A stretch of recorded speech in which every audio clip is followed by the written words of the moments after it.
And if you've ever had a prospect say no to your business, this video is going to reveal why that happens and how to avoid it. Now, the first thing that we need to understand is that every single action decision every single person on this planet makes is based on one single thing: the desire to avoid pain or acquire pleasure. That's it. From the length of your hair to the fact that you open this email and are watching this video right now, to the job that you chose, were all decisions made because they either gave you pleasure or helped you avoid pain. Now, this is very important for you and I as networkers to know, because it's really going to allow us to do our job, which is to market and promote much more effectively. For example, when our prospects say no, it's really because they perceive the pleasure they were going to gain from starting a home business didn't outweigh the pain of the startup costs or moving outside their comfort zone, right? Now, you can get them over this perceived pain by really positively pumping up their emotional states, and this is what you see at home meetings or on big conference calls, right?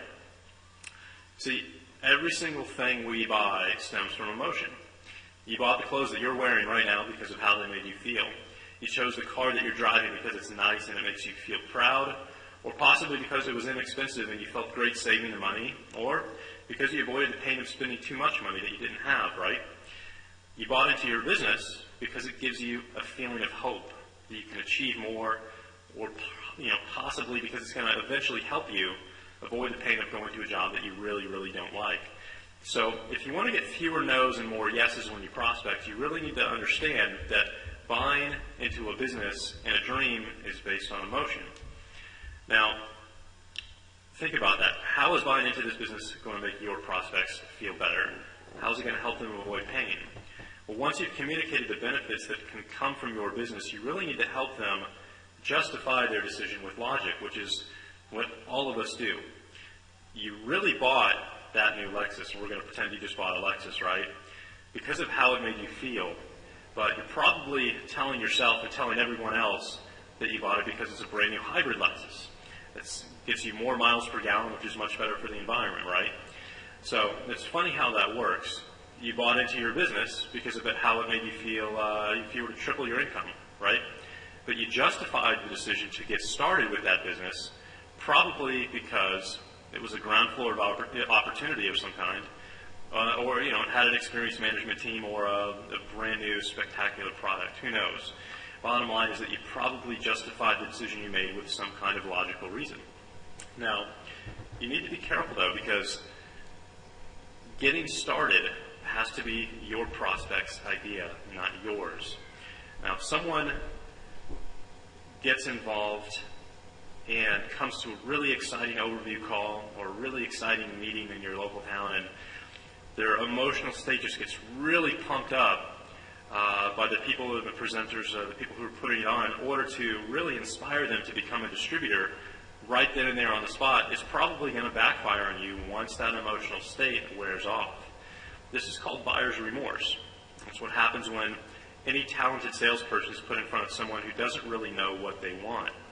Now, again, if you want a prospect to become a distributor, make sure that it's their idea, because once someone has had the time to completely digest this decision, they become extremely committed and they're in it for the long haul, which is exactly what you want in a team member.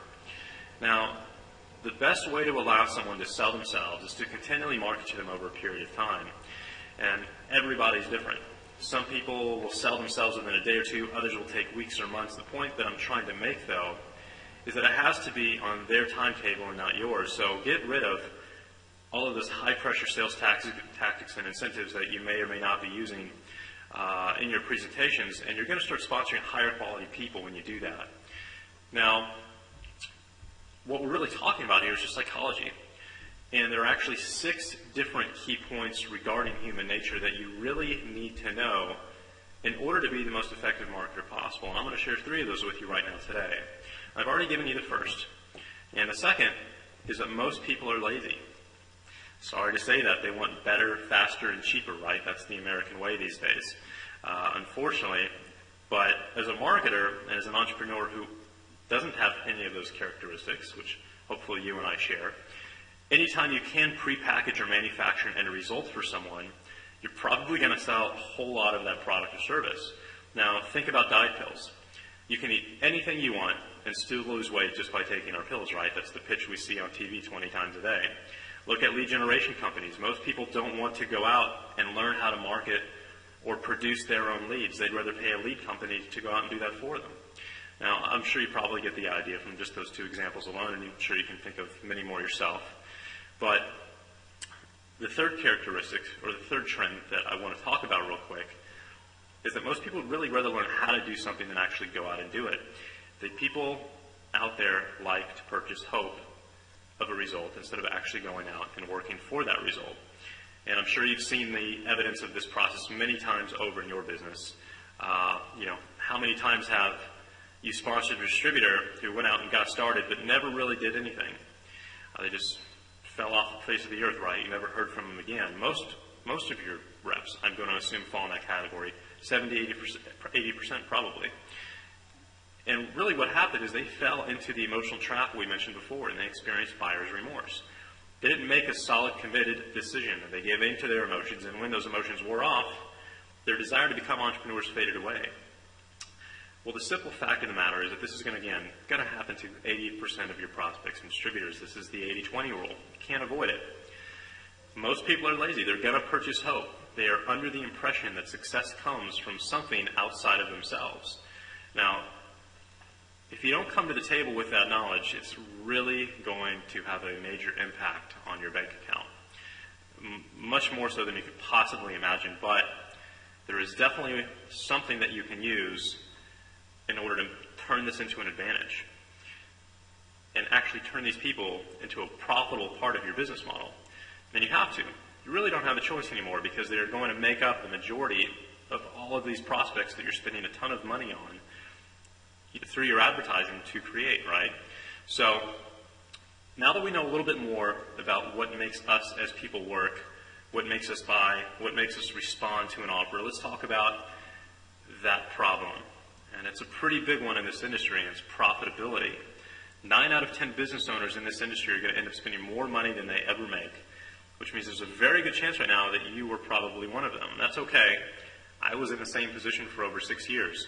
Honestly, it's almost like a rite of passage in this industry. It's kind of like a battle scar, shared by those of us willing to seek and go out and fight for financial independence. There's always going to be a price to pay for your education. That's all there is to it. But what you're going to be glad to know is that there's a very specific reason why most networkers are not making a profit, and an equally simple solution. And I'm going to share that with you. And in fact, a friend of mine recently took a method I teach in magnetic sponsoring and used it to make an extra $145,000 per month residual income in less than 60 days. And I'm going to tell you how he did that right now.